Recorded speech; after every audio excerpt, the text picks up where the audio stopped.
बाळासाहेबांच्या तमाम शिवसैनिकांना तुमच्या ह्या अनिश गाढवेचा, बाळासाहेबांच्या कडवट शिवसैनिकाचा मानाचा जय महाराष्ट्र। शिवसैनिकांनो, अजूनही शिवसेना एक वादळ या आपल्या हक्काच्या माध्यमाला सबस्क्राइब करायचं राहून गेलं असेल, अजूनही सबस्क्राइब केलं नसाल तर तुम्हा सर्व शिवसैनिकांना पुन्हा एकदा कळकळीची विनंती करतो, आता ताबडतोब शिवसेना एक वादळ आपण सर्वांनी लाखोंच्या संख्येने सबस्क्राइब ठेवा। उभ्या महाराष्ट्राच्या कानाकोपऱ्यात शिवसेनेच्या ज्वलंत विचारांना पोहोचवणाऱ्या या माध्यमाला आपण सर्वांनी मिळून मोठं करा ही नम्र विनंती करतो। आजच्या व्हिडिओच्या सुरुवातीला मी एक लहानसा काही कॉलेज तरुणींचा तुम्हाला एक व्हिडिओ दाखवणार आहे। कॉलेजच्या बाहेरच मला वाटतं पुढारी न्यूजने हा व्हिडिओ चित्रित केलेला आहे। तसं पाहायला गेलं तर महत्त्वाचं आहे आणि नाही विचार केला तर सोडून देण्यासारखं आहे।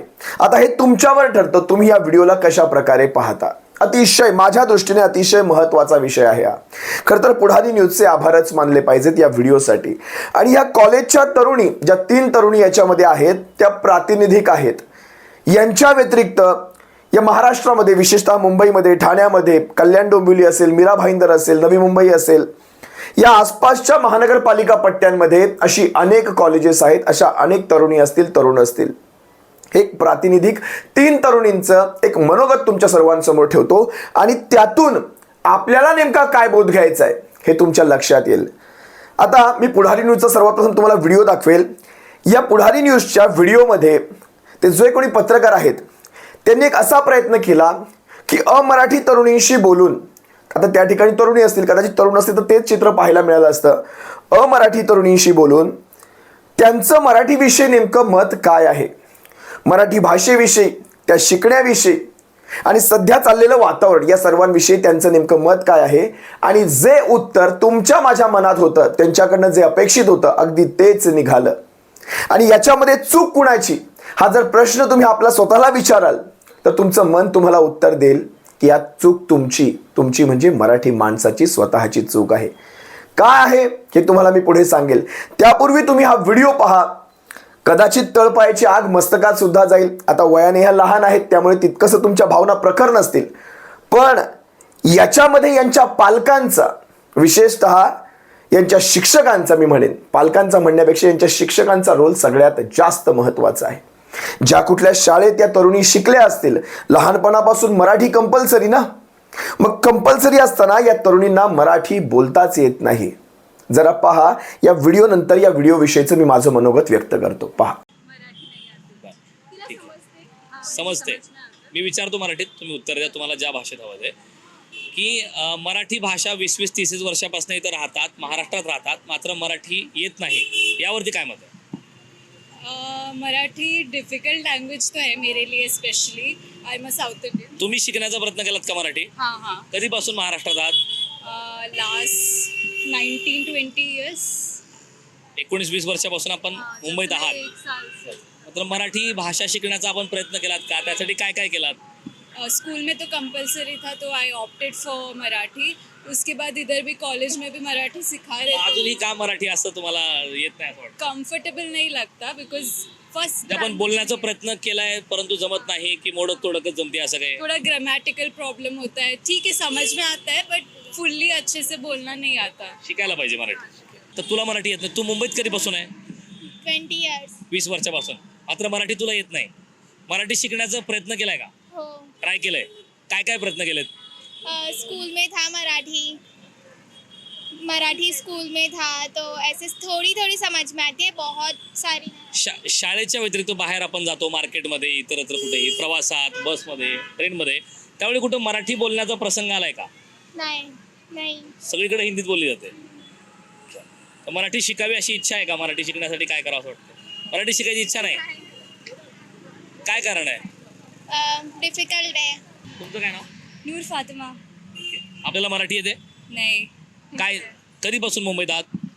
मुझे यहाँ पर आके फर्स्ट टाइम वाज हियर, फिर उसके बाद मैं शिफ्ट हो गई थी, यहाँ से बाहर थी 4 इयर्स। जब मेरे बेसिक्स होते, सिखाते हैं मराठी के लैंग्वेज के कोई भी, लेकिन वो इयर्स मेरे मिस हो गए तो मुझे मराठी नहीं आती, नहीं तो मैं सीख लेती।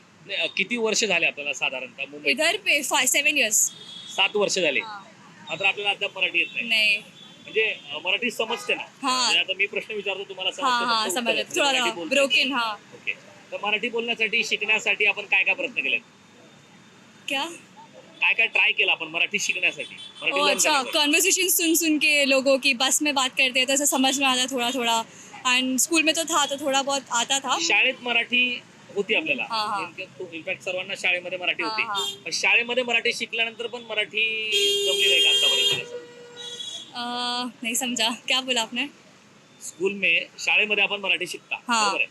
तर स्कूल में मराठी पढ़ने के बावजूद भी आपको अब तक मराठी 5-6 साल से नहीं आ रही. नहीं आ रही है, बोलने नहीं आती बट समझ में आने लगती है थोड़ी थोड़ी. मराठी शिकायची इच्छा आहे का? हाँ आपण महाराष्ट्रात आहोत, हाँ 5 वर्ष हाँ शिक्षण. हेल्पफुल है. लोगों से लोकल लोगों से बात करने में बहुत हेल्पफुल होती है आणि मराठी. तुझं काय मत आहे की महाराष्ट्रात राहिल्यानंतर मराठी आलीच पाहिजे, हा. मराठीत बोललंच पाहिजे कारण Yes. व्यवहाराची भाषा आहे सगळ्या गोष्टी. यस मराठी यस भाषेचा आनी चाहिए. व्हिडिओमध्ये या तरुणी स्पष्टपणे सांगताना दिसता इथे जराही मनामध्ये संकोच न बाळगता मराठीमध्ये कम्फर्टेबल वाटत नाही. पहिली तरुणी आणि दुसरी तरुणी, तिसरी विषय मी नंतर बोलेल. मराठीमध्ये आम्हाला कम्फर्टेबल वाटत नाही का तर मराठी डिफिकल्ट आहे. डिफिकल्ट त्यांचाच शब्द मी तुम्हाला सांगतोय. महाराष्ट्रात अशा प्रकारे मराठीला डिफिकल्ट म्हणणं आणि विशेषतः ती तरुणी म्हणते की मी दक्षिण भारतीय आहे, मी साऊथ इंडियन हूँ वगैरे काहीतरी म्हणाली. तुम्हाला आठवत असेल तो व्हिडिओमध्ये. त्यामध्ये ती म्हणते मी साऊथ इंडियन आहे. मग साऊथ इंडियाच्या भाषा आणि मराठी यांची जर कंपॅरिझन तुलना जर केली तर कुठली भाषा, तमिळ असेल, तेलुगू असेल, मल्याळम असेल, कन्नड असेल, या भाषांच्या तुलनेमध्ये मराठी खरंच तितकी कठीण आहे का हा प्रश्न आम्हाला सर्वांनाच पडेल. आणि कम्फर्टेबल नाही, तुम्हाला इथे राहणं हे कम्फर्टेबल आहे पण इथे राहून तुम्हाला भाषा शिकणं मात्र कम्फर्टेबल नाही. किती बघा, मी त्या दिवशीही तुम्हाला म्हणालो आपण कधीही कुणाकडनं अशी भाषेची अपेक्षा खरं तर ठेवतच नाही मराठी माणूस म्हणून. आपण काय अपेक्षा ठेवतो माहिती आहे तुम्हाला? आपण अपेक्षा ठेवतो जर आपण एखाद्याला बोललो की बाबा तू कसा आहेस रे, त्याने फक्त 1-2 शब्दात, तोडक्या मोडक्या शब्दात का होईना, प्रयत्न म्हणून का होईना पण बोलून दाखवावं मी बरा आहे. मराठीचे 2-3 शब्द जरी ऐकले ना आपल्याला बरं वाटतं. आपण नाही, दाक्षिणात्यांसारखं आपण नाही तसं बोलत की बोलूनच दाखव आणि जाणीवपूर्वक बोलतच नाही. आपण बोलतो, त्यांच्याशी हिंदीत बोलतो. हीच आपली चूक घडते का? आपण त्यांना कम्फर्टेबल होऊन देतो. लक्षात घ्या, त्यांना कधी आपण अनकम्फर्टेबल ते भासवूनच देत नाही. त्यामुळे हीच आपली चूक घडते का? आपण जर त्यांना अडवून राहिलो की नाही मराठीतच बोल, मला तुझ्याशी व्यवहारच करायचा नाही, मराठीत बोल, मग काय घडेल? मग मात्र तुम्हाला ती गरज म्हणून शिकावी लागेल. मग हे आपल्याला करणं हे भाग पाडणार आहेत का? आता बघा ना, याच मघाच्या व्हिडिओमध्ये एक तरुणीला ज्यावेळेस ते पत्रकार विचारतात मराठी शिकायची इच्छा आहे का, ती तोंडावर म्हणते नाही. जर तुम्ही हा भाग चुकवला असाल तुम्ही एकदा पुन्हा पहा. विषय त्या नाहीचा नाहीच, मुळात विषय आहे त्या नाहीच्या मागच्या माझाचा. ज्यावेळेस समोरची व्यक्ती, मी मगाशी जसं तुम्हाला म्हणालो, आपण त्यांना विचारतो मी मजेत आहे, एवढं फक्त मराठीत बोला. आपण म्हणतो बरं व्यवस्थित बोलतायत, आपण पुढचं काहीच ऐकत नाही, सोडून देतो तो विषय. पण ज्यावेळेस समोरची व्यक्ती मला मराठी येतच नाही, मला मराठी बोलायचीच नाही आणि मी का बोलू मराठीमध्ये, ज्यावेळेस अशा प्रकारचा अहंभाव दाखवला जातो त्यावेळेस मात्र कानाखाली जपानी, जर्मनी, फ्रेंच सगळं काही आपण काढतो. आणि काय चुकीचं त्याच्यामध्ये? आता विचार करा, जसं मी मगाशी तुम्हाला म्हणालो, या व्हिडिओमध्ये ती तरुणी स्पष्टपणे ज्यावेळेस पत्रकार विचारतात तुला मराठी शिकायची इच्छा आहे का, तर ती नाही म्हणते. जरा पहा ना हा व्हिडिओ पुन्हा एकदा. मराठी स्कूल में था तो ऐसे थोड़ी थोड़ी समझ में आती है, बहुत सारी शाळेच्या व्यतिरिक्त बाहेर आपण जातो मार्केटमध्ये, इतरत्र कुठेही, प्रवासात, बसमध्ये, ट्रेनमध्ये, त्यावेळी कुठं मराठी बोलण्याचा प्रसंग आलाय का? नहीं नहीं सगळीकडे हिंदीत बोलली जाते. तर मराठी शिकावी अशी इच्छा आहे का? मराठी शिकण्यासाठी काय करावं असं वाटतं? मराठी शिकायची इच्छा नाही, काय कारण आहे? डिफिकल्ट है. मगाशी म्हटल्याप्रमाणे आमचा राग त्या नाहीला नाही, पण त्या नाही मागच्या गर्वाला आहे, गर्वाने म्हणण्याला आहे. नाही, मला नाही शिकायची. आणि ते सांगत असताना तिचे हावभाव सुद्धा तुम्ही पाहिले असाल. त्या गोष्टीला मात्र आमचा विरोध कायम आहे. अहो, ते मिशनरीज असतात ना, ख्रिश्चन मिशनरीज, ते सुद्धा आदिवासी पाड्यांमध्ये, अगदी गावागावांमध्ये, खेड्याखेड्यांमध्ये, गरज मी का सांगतो बघा, का या सगळ्याच्या मागे गरज ही एक फार मोठी फॅक्ट आहे. गरज आणि इच्छा, ज्यावेळेस गरज तयार होते ना आपोआप माणूस शिकतो. इथे गरजच पडत नाही ना. सगळ्यात अगोदर त्या मराठी भैयांना जोडलं पाहिजे. मराठी भैयांना का माहितीये का, मराठी असून सुद्धा एकमेकांशी अमराठीत बोलणं, इतर भाषांमध्ये बोलणं, मराठी असून सुद्धा म्हणजे ज्यावेळेस तुम्हाला जाणवतंय समोरची व्यक्ती सुद्धा मराठी आहे त्यानंतर सुद्धा तो संवाद इतर भाषांमध्ये ठेवणं इथे मात्र चुकतं. चला आपण काही वेळेस सुरुवातीला हिंदीत सुरुवात करतो, जाणीव नसते समोरचा कोण आहे, पण ज्यावेळेस कळतं दोघांची एकमेकांची टोन ऐकल्यानंतर कळतं तरी सुद्धा अमराठीत बोललं जातं. त्या मराठी भैयांना पहिलं झोडलं पाहिजे आणि जाणीवपूर्वक संवाद अमराठीत करणाऱ्यांना मी का मराठी भैया यासाठी म्हणतो कारण यांच्यामुळे इथे गरज तयार होत नाही, ती निकड तयार होत नाही जेणेकरून ह्या माणसांना ती शिकावी लागेल. कारण त्याच पत्रकाराने ज्यावेळेस यांना विचारलं या मुलींना तुम्हाला कधी प्रवास करताना रेल्वेमध्ये असेल, बसमध्ये असेल किंवा भाजी मार्केटमध्ये असेल तुम्हाला कधी असं वाटलं नाही का तिथे तुम्हाला मराठीत बोलावायची गरज पडली आहे किंवा मराठी शिकायची गरज पडली? ती नाही म्हणाली स्पष्टपणे. शाळेच्या व्यतिरिक्त बाहेर आपण जातो मार्केटमध्ये, इतरत्र कुठेही, प्रवासात, बसमध्ये, ट्रेनमध्ये, त्यावेळी कुठं मराठी बोलण्याचा प्रसंग आलाय का? नाही. सगळीकडे हिंदीत बोलली जाते. ज्यावेळेस ती मुलगी म्हणत होती की मला तशी कधी गरजच लागली नाही, मराठी शिकण्याची गरज भासलीच नाही, त्यावेळेस कदाचित तुम्हाला तिचा राग आला असेल. पण मला विचाराल तर मला मात्र राग मराठी माणसाचा आणि माझा स्वतःचा येत होता. माझं प्रांजळ मत मी तुम्हा सर्वांसमोर ठेवतो, किती पटतंय किती नाही पटतंय तुम्ही ठरवा. विचार करा, ती मुलगी स्पष्टपणे नाही म्हणते मी 20 वर्षांपासून मुंबईमध्ये आहे. म्हणजे ती जन्मापासूनच असेल असं म्हणायचं, कारण तिचं वय पाहता ती जन्मापासून वाटते. तिच्या अगोदर तिचे पालक असतील तेही कदाचित जन्मापासून असतील किंवा 20-25 वर्षांपासून मुंबईमध्ये असतील. त्या पालकांनाही कधी वाटलं नाही हिला मुंबईत, कारण हिचं शाळा कॉलेज मुंबईमध्ये होणार आहे, इथे ती शिकणार आहे, तिला मराठी यावी लागेल, त्यांनाही कधी वाटलं नाही. आणि ज्या ज्या ठिकाणी ती वावरली असेल, अगदी तिचे मित्रमंडळी असतील, सगळे सोयरे असतील, आप्तेष्ट असतील, त्यांनाही कधी तिच्याशी मराठीत बोलावं असं वाटलंच नाही. ज्या भाषेमध्ये तिच्या म्हणण्याप्रमाणे ती कम्फर्टेबल, जी भाषा तिच्यासाठी सोयीची, त्या भाषेत तुम्ही बोलत गेलात. ती बसमध्ये कधी गेली असेल, वाहन चालक असेल, वाहनाचा तो कंडक्टर असेल, वाहक म्हणा, चालक म्हणा, जे काही असेल, तोही तिला तिकिटासाठी हिंदीत बोलला असेल. कधी रिक्षात बसली असेल तोही हिंदीत बोलला असेल. कधी भाजी घ्यायला गेली असेल तोही हिंदीत बोलला असेल. कधी कुठे फिरायला गेली असेल तिकडेही तिच्याशी हिंदीतच संवाद साधला गेला असेल. तिला कशाला गरज पडेल मराठीची? मग ती म्हणणार मला कधीच गरज पडली नाही, त्यामुळे मला कधी मराठी शिकायची ती निकड भासलीच नाही. काय चुकीचं म्हणाली बघा ना. या व्हिडिओमध्ये ती काय म्हणते, मला कम्फर्टेबल वाटत नाही मराठीत, आम्हाला राहायला इथे कम्फर्टेबल वाटतं पण आम्हाला शिकायला मराठी कम्फर्टेबल वाटत नाही, मराठी आम्हाला अवघड वाटते. याचं कारण तुम्ही आम्ही आहोत. बरं, ती हेही म्हणाली या व्हिडिओमध्ये की आम्हाला शाळेमध्ये कंपल्सरी होती. मग 20 वर्षांपर्यंत किंवा 21 वर्षांपर्यंत, आता कॉलेजेसमध्ये सुद्धा 11वी 12वीला सुद्धा मराठी हा विषय कंपल्सरी आहे, अनिवार्य आहे. मग अशा कुठल्या शाळेत या मुली शिकल्या की ज्यांना मराठीत थोडासा संवाद सुद्धा साधता येत नाही? बरं मग मला सांगा, यांना इंग्रजी कशी काय येते बरं? यांना हिंदी कशी काय येते बरं? आईच्या पोटातून तर हिंदी शिकून आल्या नसतील, आईच्या पोटून इंग्रजी शिकून आल्या नसतील, त्या भाषा येतात. पण मराठीची कधी तुम्ही आम्ही गरज तयार करूनच ठेवली नाही. बघा ना, ती मुलगी काय म्हणते की आम्हाला अनिवार्य विषय होता तरी सुद्धा हिला मराठी येत नाही. समजते. मी विचारतो मराठीत, तुम्ही उत्तर द्या तुम्हाला ज्या भाषेत हवं आहे. की मराठी भाषा 20-30 वर्षापासून इथं राहतात, महाराष्ट्रात राहतात, मात्र मराठी येत नाही, यावरती काय मत आहे? मराठी डिफिकल्ट लैंग्वेज तो है मेरे लिए, specially I am a south Indian. तुम्ही शिकण्याचा प्रयत्न केलात का मराठी? हाँ. कधीपासून महाराष्ट्रात आहात? Last 19-20 years. 19-20 वर्षापासून आपण मुंबईत आहात. 1 साल. मात्र मराठी भाषा शिकण्याचा आपण प्रयत्न केलात का? त्यासाठी काय काय केलात? स्कूल में तो कंपलसरी था तो आई ऑप्टेड फॉर मराठी.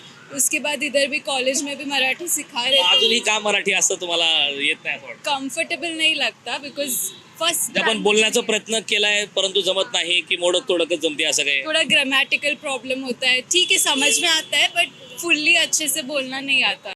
आता विचार करा, आपण जी आंदोलनं करतो, खरंच सरकारला अजूनही असे व्हिडिओ पाहून हिंदी सक्तीची करायची अजूनही इच्छा आहे का? हिंदी सक्तीची करण्यापेक्षा या राज्यामध्ये मराठी सक्तीची करा आणि तो 100 मार्काचा पेपर खरं तर 200 मार्काचा करा. कारण 100 मार्कात त्यांना मराठीत संवाद साधता येत नसेल, मराठीचे 2-3 शब्द सुद्धा तोडके मोडके बोलता येत नसतील, तर तो 100 मार्काचा पेपर 200 मार्काचा करा. आणि खरं तर यांच्या शिक्षकांना पहिला पकडा की यांनी अजूनही म्हणजे 20-21 वर्षाच्या यांच्या आयुष्यात यांना मराठीचे 2 शब्द बोलता येणार.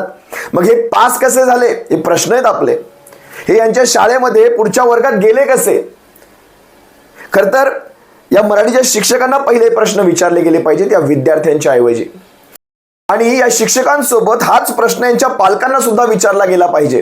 कारण चला, कॅमेऱ्यासमोर जास्त बोलायचा अनुभव नसेल किंवा पहिल्यांदाच बोलले असतील, पण साधं व्यवहारामध्ये एखाद्या भाषेविषयी बोलताना हा सेन्सिटिव्ह विषय आहे, हा भावनिक विषय आहे, आणि अशा विषयी बोलताना आपल्या पाल्याने कसं बोललं गेलं पाहिजे, किती सभ्यतेने बोललं गेलं पाहिजे, थेट नाही म्हणणं, ही सभ्यता सुद्धा तुम्ही त्यांना साधं शिकवू शकत नसाल तर काय उपयोग राहिला?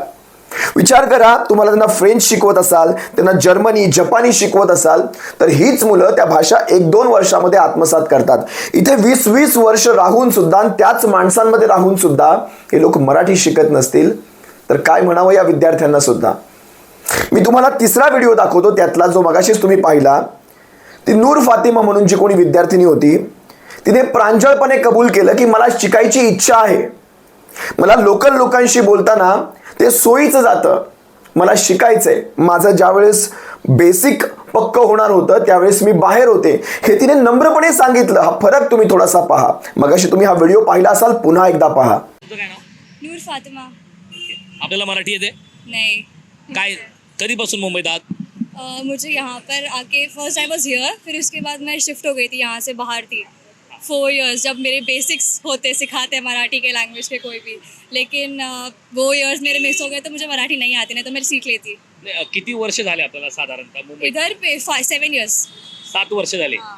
मात्र आपल्याला अद्याप मराठी येत नाही. नहीं. म्हणजे मराठी समजते ना? हाँ. म्हणजे आता मी प्रश्न विचारतो, तुम्हाला हाँ समजतं? हाँ फक्त समझ उत्तर. थोड़ा मराठी बोलता. ब्रोकन. हाँ. ओके. तर मराठी बोलण्यासाठी, शिकण्यासाठी आपण काय काय प्रयत्न केले? क्या? काय काय ट्राय केला आपण मराठी शिकण्यासाठी? मराठी ओ learn अच्छा, करण्यासाठी? कॉन्वर्सेशन सुन सुन के लोगों की बस में बात करते तो ऐसा समझ में आता थोड़ा थोड़ा, एंड स्कूल में तो था तो थोड़ा बहुत आता था. शाळेत मराठी होती आपल्याला. हा, हा. इनफॅक्ट सर्वांना शाळेमध्ये मराठी हा, होती. हा. पण शाळेमध्ये मराठी शिकल्यानंतर पण मराठी जमली नाही का आतापर्यंत? नहीं समझा, क्या बोला आपने? स्कूल में, शाळेमध्ये आपण मराठी शिकता, हाँ. बरोबर आहे? तर स्कूल में मराठी पढ़ने के बावजूद भी आपको अब तक मराठी 5-6 साल से नहीं आ रही? नहीं आ रही है, बोलने नहीं आती बट समझ में आने लगती है थोड़ी थोड़ी. मराठी शिकायची इच्छा आहे का? हाँ आपण महाराष्ट्रात आहोत, हाँ 5 वर्ष हाँ विचार. हेल्पफुल है, दो लोगों से, लोकल लोगों से बात करने में बहुत हेल्पफुल होती है आणि मराठी. तुझं काय मत आहे की महाराष्ट्रात राहिल्यानंतर मराठी आलीच पाहिजे, हा. मराठीत बोललंच पाहिजे, कारण Yes. व्यवहाराची भाषा आहे सगळ्या गोष्टी. यस मराठी यस, भाषेचा आनी चाहिए. या व्हिडिओमध्ये ही तरुणी स्पष्टपणे म्हणाली की मला मराठी शिकायची इच्छा आहे, महाराष्ट्रात मराठी आलंच पाहिजे, आणि लोकल लोकांसोबत बोलताना त्याचा मला उपयोग होतो, त्यासाठी मला मराठी शिकायची आहे. आणि त्याच वेळेस तिच्या दाक्षिणात्य मैत्रिणी म्हणत होत्या मराठी ही कठीण आहे तुलनेने. त्यांच्या भाषांपेक्षा, खरं बघायला गेलं तर हा एक विनोद आहे, त्यांच्या भाषांपेक्षा मराठी तितकीच गोड आणि मराठी तितकीच सोपी सुद्धा आहे, जर शिकायची इच्छा असेल तर. मनामाहिती इच्छा असायला हवी, प्रबळ इच्छाशक्ती असायला हवी. विचार करा, पूर्वीच्या काळी शाळांमध्ये इन्स्पेक्टर यायचे, तुम्ही आम्ही लहान असताना, ते येऊन तुम्हाला प्रश्न विचारायचे, तुमच्या ज्ञानाचा अंदाज घ्यायचे. आताही तीच प्रथा चालू केली गेली पाहिजे, पण ती मराठीसाठी. तुम्हाला आठवायला हवं की आपले शिक्षक हुशार विद्यार्थ्यांना पुढच्या बाकावर बसवायचे, आणि त्यांनी जर काही प्रश्न विचारला तर त्या हुशार विद्यार्थ्यांनी पटकन त्या प्रश्नाचं उत्तर देऊन टाकावं आणि जीव भांड्यात पडावा. हा त्यावेळेस तुम्हाला थोडीशी आठवण करून दिली. आता मराठीसाठी खरं तर अशा प्रकारचं इन्स्पेक्शन चालू केलं पाहिजे. शाळांमध्ये जाऊन विद्यार्थ्यांशी मराठीमध्ये संवाद साधले गेले पाहिजेत, आणि ज्या शाळांमधल्या विद्यार्थ्यांना मराठीत बोलता येत नसेल त्या शाळांचा निधीच बंद करून टाकावा. ज्याच्यामध्ये विद्यार्थ्यांना बोलता येतं त्यांनाच निधी द्यावा, त्याच्यानंतर निधी देऊच नये. अशा प्रकारची सुरुवात करा. बघा, बरोबर सगळं प्रशासन धारेवर येईल, वटणीवर येईल. आता हे कितपत होतं नाही होतं मला माहीत नाही, पण सहज वाटलं म्हणून तुम्हाला बोलून दाखवलं. आज 20-21 वर्षाच्या आयुष्यात या तरुणींना थोडा सुद्धा मराठीत संवाद साधता येत नसेल प्रातिनिधिक उदाहरणामध्ये, तर विचार करा उर्वरित विद्यार्थ्यांचं कसं असेल. आणि कित्येकदा आपलेच मराठी विद्यार्थी आपणा सोबतच मराठीत संवाद साधत नाही, त्यांचं काय? हा सुद्धा एक प्रश्न अनुत्तरित आहे. असो, या सगळ्यातून तुम्ही नेमका काय बोध घेता हे तुम्ही कमेंटमध्ये नक्की व्यक्त व्हा. तुर्तास तुम्हा सर्वांची रजा घेतो. सप्रेम जय महाराष्ट्र. आणि जमल्यास प्रयत्न करा, जिथे जिथे जाल, जिथे जिथे संवाद साधाल, समोरची व्यक्ती कुणी का असेना, तो नंतरचा भाग सुरुवात मराठीतून करा. सप्रेम जय महाराष्ट्र.